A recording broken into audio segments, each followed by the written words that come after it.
Bill Gunn's Ganja Hess is an experimental horror film that was ahead of its time. And although it's touted as a vampire film, you wouldn't be able to tell that from first glance. The film follows Dr. Hess Green, an anthropologist who was murdered with an ancient cursed dagger by his unstable assistant, George Mehta. Instead of being killed, Dr. Hess is reanimated and develops an addiction for blood, effectively making him a vampire, but they don't call it that. Hess ends up killing George and hides his body. But when George's wife Ganja shows up looking for him, Hess and Ganja end up falling in love and she ends up learning his dark secret. The film comes directly after the release of 1972's Blackula and has the same theme of the curse. This curse is that of the hunt for blood and the need to feed.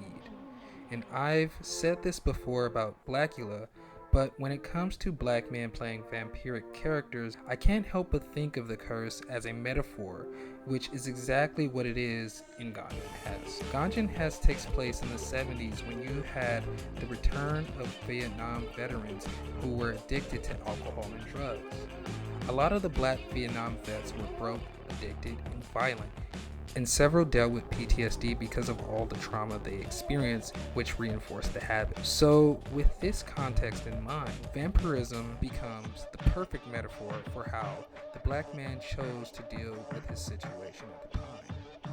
A lot of these men were also forced into lives of crime to make ends meet. Not only did you have unstable men being thrust back into society, but these men were also deadly, incapable, and willing to kill. The amount of destruction such a situation caused within not only the black community, but several other communities could be considered vampiric in nature. With this being said, Gunn's metaphor of vampirism as an addiction works. And I can't help but think of the opening credits scenes in Blackula where you have the bat hunting down the blood figurine in the shape of a woman.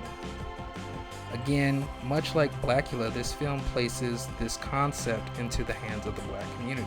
And in typical vampiric fashion, this curse isn't something that the main character necessarily wants and or asks for. It's forced upon him by a third party and he is forced to suffer the consequences for essentially something they never asked for.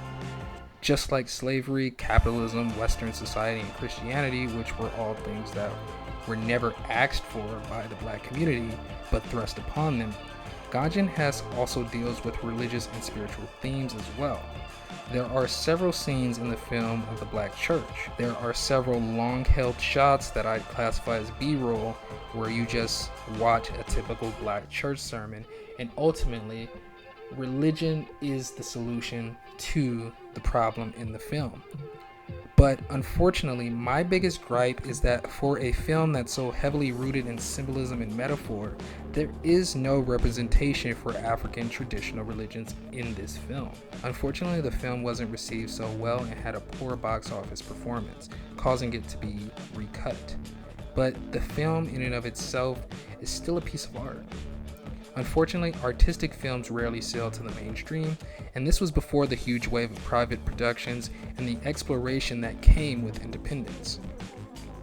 Gunn decided to take his chances with this film, but unfortunately, not many could see or understand his vision, given that the film was indeed ahead of its time. This film is Dwayne Jones's second role as a main character, and I believe it to be better than his role as Ben in Night of the Living Dead.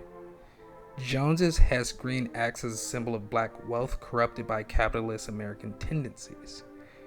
In Night of the Living Dead, Jones only had few other actors to help him bring the film to life. In Ganja Hess, he is aided by the talented Marlene Clark. Clark plays opposite to him as a mentally scarred and combative Ganja Mehta who challenges Green, and is somewhat an embodiment of chaos as she throws Dr. Hess Green's world for a loop with not only her crazy husband who attempts to kill Green, but her discovering the body of her husband and essentially not caring about him being dead. We get a brief acting appearance from the director himself as Bill Gunn plays the infamous George Mehta who sparks the story. Ganja Hess has the blaxploitation tag attached onto it, which it probably shouldn't.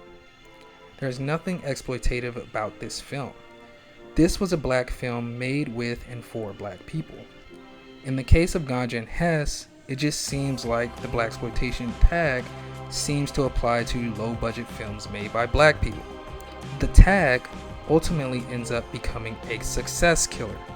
Dubbing something as blaxploitation when it isn't gives the air of an exploitation film. This artistic film was the furthest thing from a cash grab.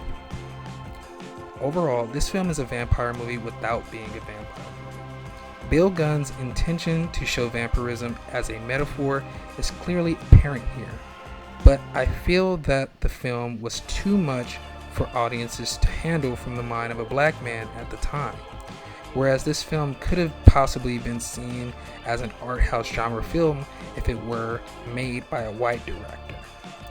Gunn's direction is willfully misunderstood under the guise of low production value, but even with these challenges, Gunn still manages to create a staple black horror film in the genre.